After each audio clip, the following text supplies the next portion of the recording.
સિંહ અને ઉંદર. ઉનાળાના દિવસો હતા. ખૂબ જ ગરમી પડતી હતી. એક જંગલમાં એક સિંહ ઘસઘસાટ સૂતો હતો. ત્યાં એક નાનકડો ઉંદર રમતો હતો. રમતમાં ને રમતમાં તેણે તો ભાન રહ્યું નહીં અને તે સિંહના શરીર ઉપર ચડ્યો અને માથા ઉપર નાચવા લાગ્યો. અચાનક સળવળાટ થતા સિંહ જાગ્યો. તેની ઊંઘમાં ભંગ પડ્યો. તે ખૂબ ગુસ્સે થયો.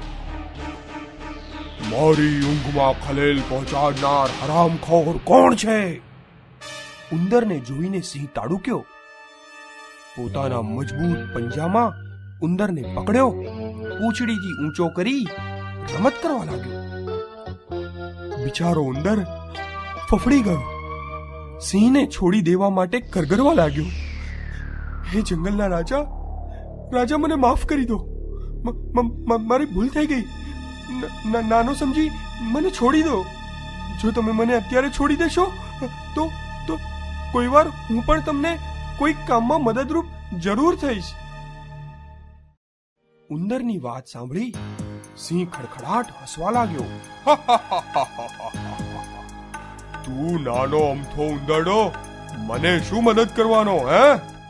તું તો મારા ભોજનને લાયક પણ નથી અને તને ખાઈને તો મારું પેટ પણ નહીં ભરાય. માટે જા, તને હું છોડી દઉં છું. સિંહે ઉંદરને જીવતો છોડી દીધો. ઉંદર તો જીવ બચાવીને ભાગ્યો. થોડા દિવસો પછી જંગલમાં કેટલાક શિકારીઓ આવ્યા. તેમણે સિંહને જાળમાં ફસાવી દીધો. સિંહે છૂટવા માટે ઘણી મહેનત કરી પણ છૂટી શક્યો નહીં. આમ ફસાયેલો સિંહ ઘુરક્યા કરવા લાગ્યો. મદદ માટે બૂમો પાડવા લાગ્યો. બચાવ, બચાવ, કોઈ મદદ કરો, કોઈ ઝાડમાંથી મને છોડાવો, બચાવ. તેવામાં થોડે દૂરથી પેલો ઉંદર જતો હતો.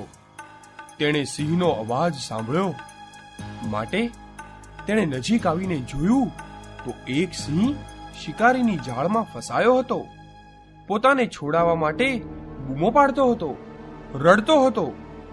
ઉંદરે જોયું કે આ તે જ સિંહ હતો જેણે એકવાર તેને જીવતો જવા દીધો હતો. ઉંદરને સિંહની આવી હાલત જોઈ દયા આવી. સિંહને પહેલા વિચાર આવ્યો કે આ નાનકડો ઉંદર મને કેવી રીતે છોડાવશે હે? પણ ઉંદર ખૂબ બહાદુર હતો. તેણે પોતાના તીક્ષ્ણ દાંતથી ઝાડ કાપવા માંડી. થોડી વારમાં તો તેણે સિંહને ઝાડમાંથી મુક્ત કર્યો. એકવાર સિંહે ઉંદરનો જીવ બચાવ્યો હતો. આજે ઉંદરે સિંહને છોડાવી ઉપકારનો બદલો વાળ્યો. સિંહે ઉંદરનો ખૂબ ખૂબ આભાર માન્યો અને મનમાં વિચાર્યું, ક્યારેય કોઈના નાનકડા કદ જોઈને નિર્ણય ન લેવો કે આ તુચ્છ અને નિર્બળ છે.